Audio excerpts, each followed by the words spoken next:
could laugh, even though there's things that are very painful, huh? I would just say that I've said this before. This is the most exciting time to be alive. We do use love to celebrate life with, right? But given that we talk about moving through ages, the industrial age, the information age, and I suppose if you go back and watch all my videos, you can see sort of the chronological order in which information is being presented, in which those that watch these videos can sort of put the puzzle together in the same way that others are putting the puzzle together.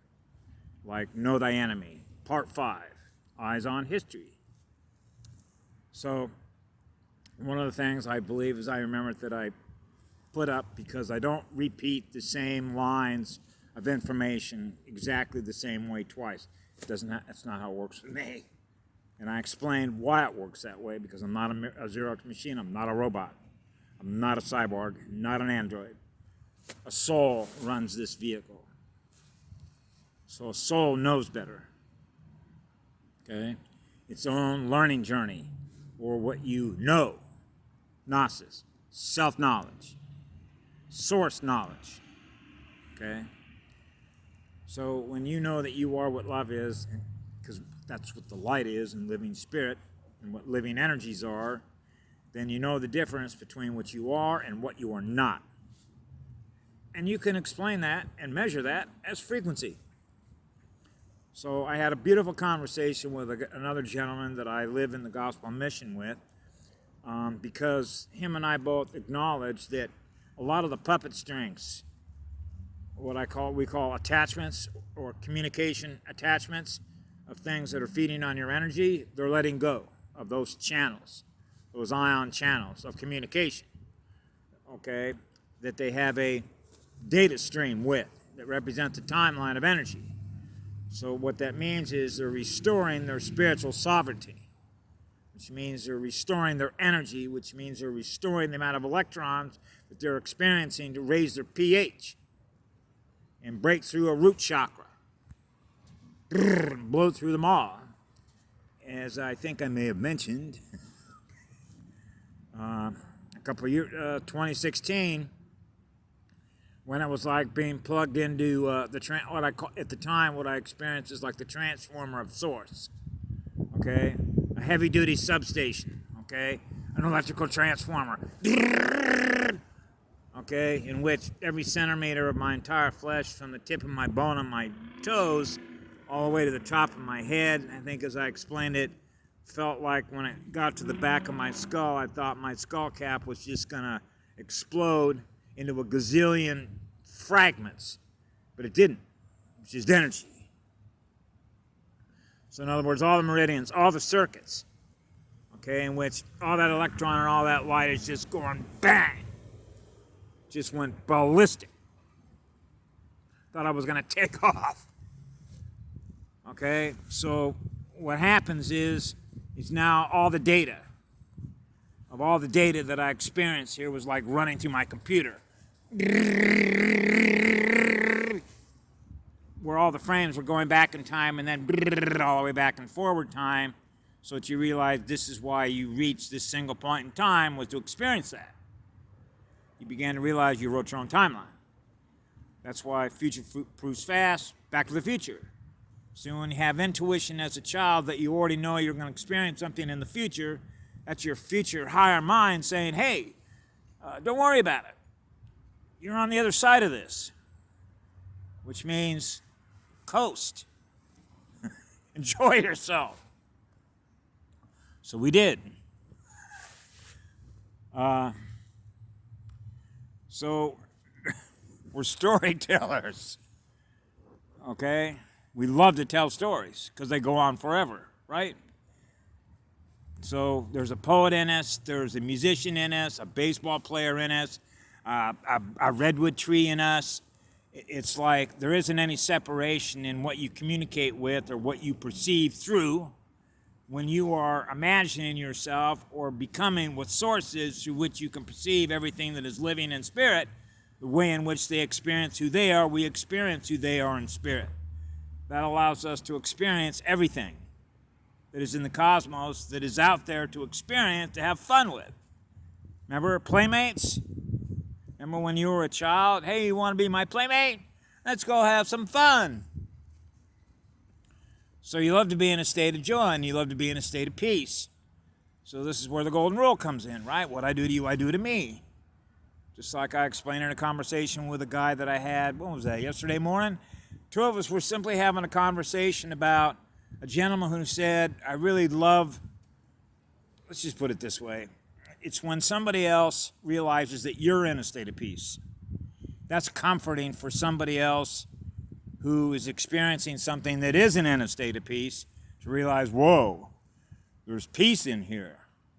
So they gravitate towards that. So that's like a magnet. Your heart is an electromagnetic generator. So they're attracted to that state of peace. They want to experience a state of peace. So when you're experiencing a state of peace together, you form a thriving relationship, a friendship. Right? So we build thriving relationships upon which we build thriving civilizations. We know how to do that. Because the energy that we use to do it with is at a minimum a frequency of what love is, which does no harm. So imagine that no matter where you go, you never have anything to fear from anybody, because what everybody's doing with their energy is in love and service to others. So now when you know that you have infinite creative imagination, imagine what that would be like. To imagine experiencing that with a lot of other beings that are like that. Then your imagination together is unlimited. Right? So that's how I experienced myself as a child. So that's always a frame of reference. What I call a frame of reference of what's possible. So when you know what's possible, you want to live what's possible, because experiencing something like that is exciting to us. It drives our motor. Yeah. That's a child within us. So I never grew up. I don't know what it means to grow up. I never thought age had anything to do with it. I thought it had everything to do with what you learn in spirit through your teachers.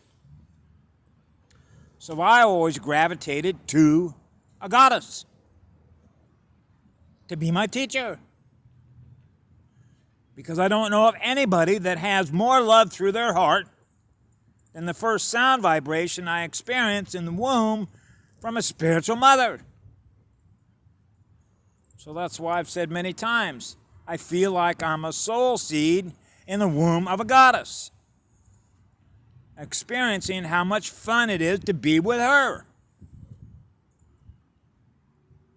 That's why I think I wrote something this afternoon about riding the waves, why we gravitate to go ride big surf. Because that salt water that's big surf has got a lot of electrons and a lot of light in it.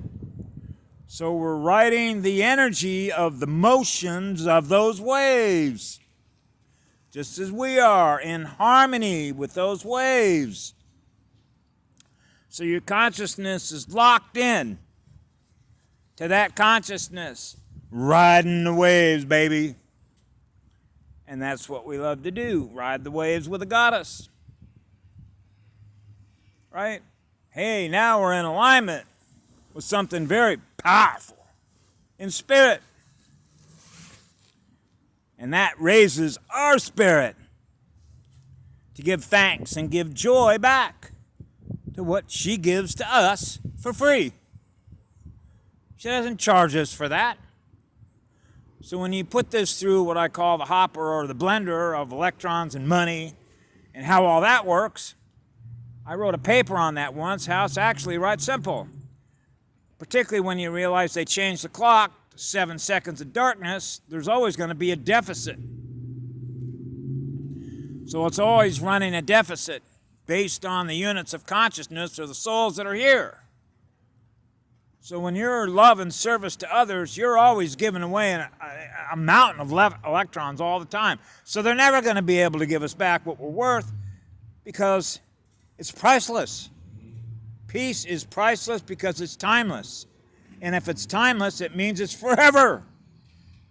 So how can you quantify electrons that go on forever? You'd have to give us a blank check because we represent what source is.